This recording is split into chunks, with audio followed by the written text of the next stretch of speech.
আসসালামু আলাইকুম। আজ আপনাদের জন্য নিয়ে এলাম ৬টি ভিন্ন স্বাদের ৬ রকম পাকোড়া।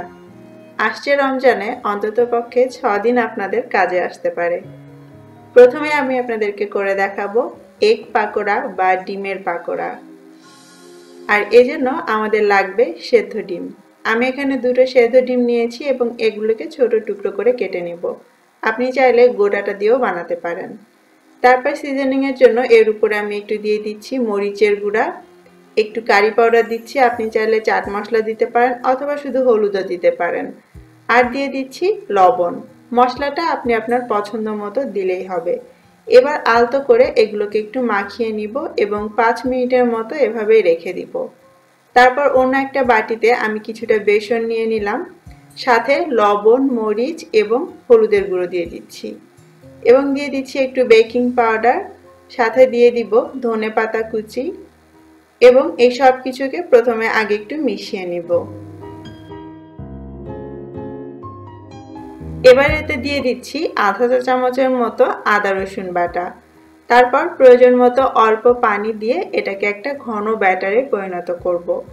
এই বেসনের গোলাটাকে যতটা আপনি স্পাইসি করবেন আপনার এগ পাকোড়া খেতে ততটাই টেস্টি হবে।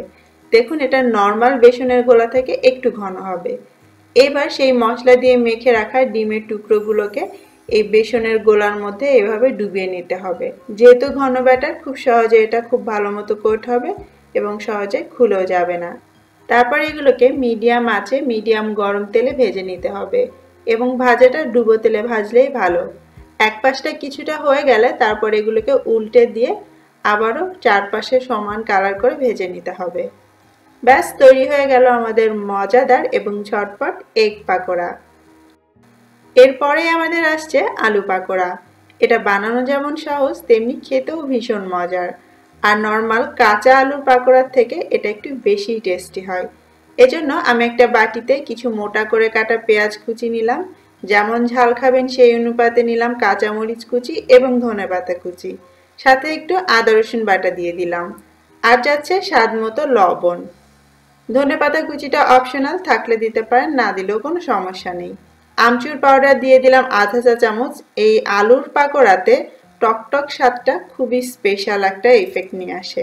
আমচুর পাউডার কিভাবে বানাতে হয় তার রেসিপি লিঙ্কটা ডেসক্রিপশন বক্সে পেয়ে যাবেন। সব কিছু একসঙ্গে মেখে নেওয়ার পর তারপর এর মধ্যে আমি সেদ্ধ আলু দিয়ে দিচ্ছি।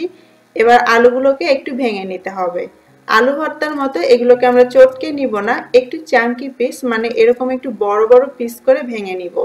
কিছু অংশ একটু ভর্তা হয়ে যাবে, তাতে সমস্যা নেই, বরং সেটা আমাদের দরকারও। তবে পুরোটা আলু চেষ্টা করবেন এইভাবে ছোট ছোট পিস করে ভেঙে নিতে। তারপর খুব আলতো হাতে পেঁয়াজ মরিচের সঙ্গে এভাবে মেখে নিতে হবে। দেখুন এটা আলু ভর্তার মতো ওরকম করে না মেখে আলতোভাবে মাখতে হবে। তারপর আমি এর মধ্যে দিয়ে দিচ্ছি বেসন, এটা বাইন্ডিং এর জন্য এবং বাইরের কুড়মুড়ে ভাবের জন্য। সাথে একটুখানি দিয়ে দিলাম কারি পাউডার। আপনি চাইলে এর পরিবর্তে চাট মশলা বা শুধু হলুদ অথবা আপনার পছন্দ মতো যে কোনো মশলা দিতে পারেন। আলতোভাবে এভাবে কোট করে নিতে হবে এবং প্রয়োজনে খুব সামান্য একটু পানি দিয়ে এভাবে আঠা আঠা করে মাখিয়ে নিতে হবে। তারপর এটাকেও মিডিয়াম গরম আঁচে গরম তেলে ভেজে নিতে হবে। আর দেওয়ার পর এক পাশে যখন একটু কালার উঠবে তখন এগুলোকে এভাবে উল্টে দিতে হবে এবং চারপাশে সুন্দর সোনালি কালার করে এবং বাইরেটা একটু ক্রিস্পি হলে তারপর এটাকে তেল থেকে তুলে নিতে হবে। ব্যাস আমাদের কুড়মুড়ে ভীষণ মজার আলু পাকোড়াও তৈরি হয়ে গেল। 3 নম্বরে আপনাদের জন্য আছে ম্যাগি পাকোড়া বা ইনস্ট্যান্ট নুডলস পাকোড়া। এটা খেতে সব থেকে বেশি মজার এবং বাচ্চারা বেশি মজা করে খাবে। আর এজন্য আপনি যে কোনো ব্র্যান্ডের ইনস্ট্যান্ট 1 প্যাকেট নুডলস নিয়ে নিতে পারেন আপনার পছন্দের ফ্লেভারে। আমি এখানে কারি ফ্লেভারটা চুজ করেছি। ফুটন্ত গরম পানিতে গুঁড়ো করে দেয়া সেই নুডলস এবং সাথে পছন্দ মতো কিছু সবজি দিয়ে দিলাম। আর অবশ্যই সেই নুডলসের মশলাটাও। এটার জন্যই এই পাকোড়ার টেস্টটা অসম্ভব মজার হয়। একটু এভাবে নেড়ে চেড়ে মিশিয়ে দিলাম, তারপর এটাকে সেদ্ধ করে নিব হালকা নরম করে। যখন পানিটা শুকিয়ে আসবে এবং এটা সামান্য একটু গাটা ভেজা ভেজা থাকবে তখন চুলাটা বন্ধ করে দিব এবং এটাকে নামিয়ে একটু ঠান্ডা করে নিব। অন্য একটা পাত্রে আমি প্রথমে কিছু মোটা করে কাটা পেঁয়াজ কুচি নিয়ে নিলাম, স্বাদ মতো কাঁচামরিচ কুচি এবং দিয়ে দিচ্ছি লাল ক্যাপসিকাম কুচি। আপনি চাইলে ক্যাপসিকাম বাদও দিতে পারেন বা অন্য যে কোনো কালারের নিতে পারেন। স্বাদ মতো একটু লবণ দিয়ে তারপর সবকিছু একসঙ্গে এইভাবে একটু চটকে মেখে নিব। তারপর আমি এর মধ্যে সেই রান্না করা নুডলসটা দিয়ে দিলাম এবং বাইন্ডিংয়ের জন্য দিচ্ছি বেসন। চাইলে ময়দা বা চালের গুঁড়ো দেওয়া যাবে। খুব সামান্য একটু পানি দিয়ে দিতে হবে যাতে সবকিছু ভালো মতো মাখা হয়। মাখানো হয়ে গিয়েছে, এবার ভেজে নেওয়ার পালা। আর ভাজার জন্য এবারও মিডিয়াম আঁচে মিডিয়াম গরম তেলে এগুলোকে ভাজতে হবে পছন্দ মতো শেপে। আমি ছোট ছোট বলের মতো করে এগুলোকে ভেজে নিচ্ছি। একইভাবে এক পাশ হলে তারপর এটাকে উল্টে দিয়ে চারপাশে সমান সোনালী কালার করে এগুলোকে ভেজে নিতে হবে। আর প্রতি ব্যাচ ভাজতে আপনার ম্যাক্সিমাম 5 মিনিটের মতো সময় লাগবে। হয়ে গেল 5 মিনিটের ম্যাগি পাকোড়া। তারপরে আসছে বাঁধাকপির পাকোড়া। খুবই কুড়মুড়ে আর স্পেশাল একটা পাকোড়া।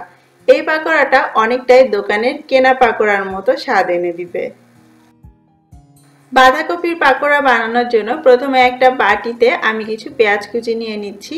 পাকোড়া টাইপ খাবার বানাতে পেঁয়াজ কুচি একটু মোটা করে কাটলেই ভালো হয়, আর কাঁচামরিচ কাটবেন একদম মিহি করে। ধনেপাতাটা অপশনাল। সাথে একটু আদা রসুন বাটা দিতে পারেন, এটাও অপশনাল, তবে দিলে স্বাদ বাড়বে। এবং দিয়ে দিচ্ছি স্বাদ মতো লবণ। আর আসবে বাঁধাকপি। বাঁধাকপিটাকে যত পাতলা করে কাটবেন ততই ভালো। দেখতেই পাচ্ছেন আমি একদম মিহি কুচি করে কেটেছি।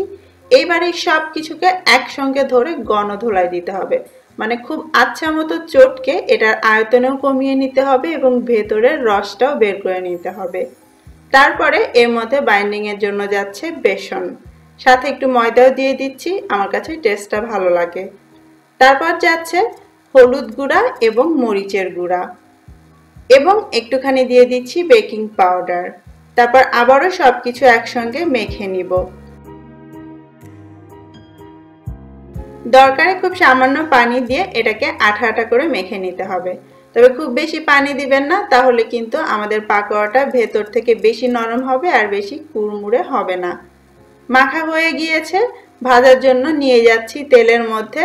আপনার পছন্দ মতো সাইজে এটাকে ভাজতে পারেন, বড় বড় গোল গোল চাকা করেও ভাজতে পারেন, আবার এভাবে ছোট করেও ভাজতে পারেন, যেভাবে আপনার ভালো লাগে।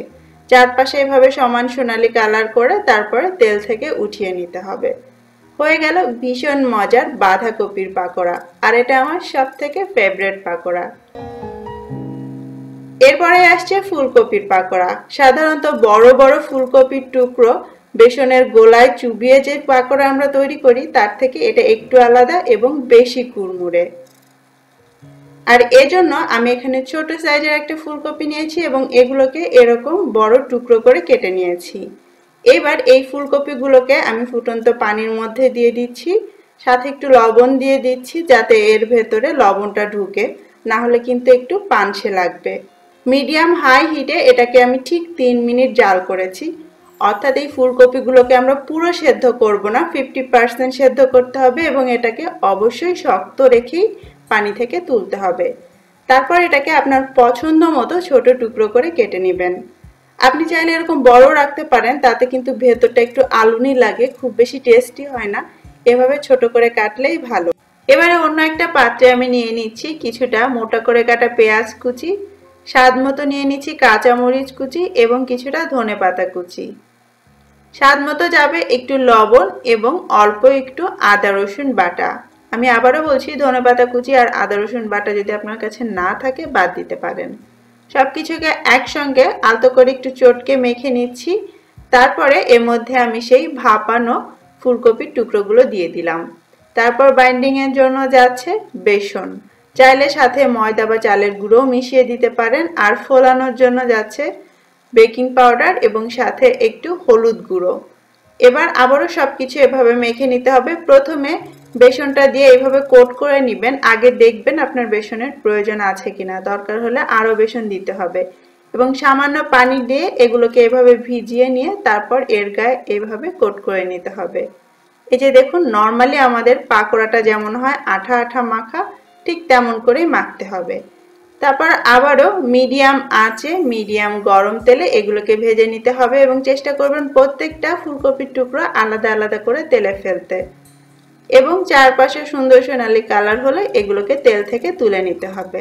ব্যাস, মজাদার কুড়মুড়ে ফুলকপির পাকোড়া তৈরি। সব শেষে নিয়ে এলাম পেঁয়াজের পাকোড়া। এটা হচ্ছে সব থেকে সহজ পাকোড়া। ঘরে যদি কিছুই না থাকে, পেঁয়াজ তো থাকেই, তো সেটা দিয়েই হতে পারে মজার এই পাকোড়া। এজন্য আমাদের বেশি করে পেঁয়াজ লাগবে, যেহেতু অন্য কিছু যাচ্ছে না। আর এটাকে এইভাবে মোটা করে কেটেছি। আপনারা চাইলে পেঁয়াজের কলিও দিতে পারেন কেটে। যেমনটা ঝাল খাবেন সেই হিসেব করে কাঁচামরিচ কুচি এবং সামান্য ধনেপাতা কুচি দিয়ে দিচ্ছি। সাথে যাচ্ছে আদা রসুন বাটা এবং স্বাদ মতো লবণ। তারপর এই সব কিছু একসঙ্গে খুব ভালো করে একটু চটকে নিতে হবে যতক্ষণ না পেঁয়াজটা নরম হয়ে যাচ্ছে এবং নেতিয়ে আসছে। এবারে আমি এর মধ্যে দিয়ে দিচ্ছি বেসন। আর হ্যাঁ, আপনি চাইলে কিন্তু এখানে বেসনের পরিবর্তে ডাল বাটাও দিতে পারেন। বেকিং পাউডার এবং হলুদ গুঁড়ো দিয়ে দিচ্ছি। তারপর আবারও সব কিছু একসঙ্গে মেখে নিচ্ছি। আর এই পেঁয়াজের পাকোড়ায় চেষ্টা করবেন পানি দিয়ে না মাখতে, পেঁয়াজের রসে এটাকে মেখে নিতে, তাহলে এটা কুড়মুড়ে হয়। আর এই পেঁয়াজের পাকোড়াটা অনেক রকম হয়, বেশি কুড়মুড়ে হয়, ভেতরে নরম থাকে। তো আপনি যদি ভেতরে নরম রাখতে চান তাহলে আপনি পেঁয়াজটাকে বেশি চটকে নেবেন। আর যদি মনে করেন না বেশি কুড়মুড়ে করবেন, তাহলে আপনি চালের গুঁড়ো দিতে পারেন এবং এই মিশ্রণটাকে বেশি আঠা আঠা বা শুকনো করেও মাখতে পারেন। ব্যাস, হয়ে গেল আমাদের মজাদার পেঁয়াজের পাকোড়া। আশা করছি আমার এই 6টা পাকোড়ার রেসিপি আপনাদের সবার অনেক ভালো লেগেছে। কমেন্ট বক্সে আপনাদের মূল্যবান মতামত জানাতে ভুলবেন না। আজকের মতো বিদায় নিচ্ছি। আল্লাহ হাফেজ।